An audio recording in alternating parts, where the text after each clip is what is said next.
Hello guys! Hello everyone mga lalabs! Dito tayo ay gagawa tayo ng kamote. Ayan guys, ito ang aking ulam for today.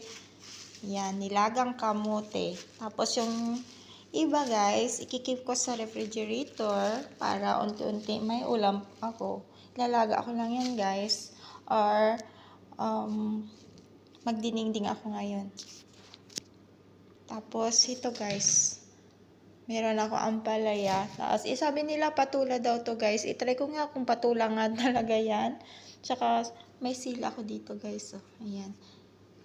Hindi ko alam kung anong kakainin ko. Magdinengding ba ako or magnilaga na lang ako nito. Ayan. Daming, hindi ko alam guys kung anong klaseng gulay. Ay, anong klaseng iluluto ko for today. Dito sa kamuti na to. Ayan guys, thanks for watching. See you in my next vlog. Bye-bye.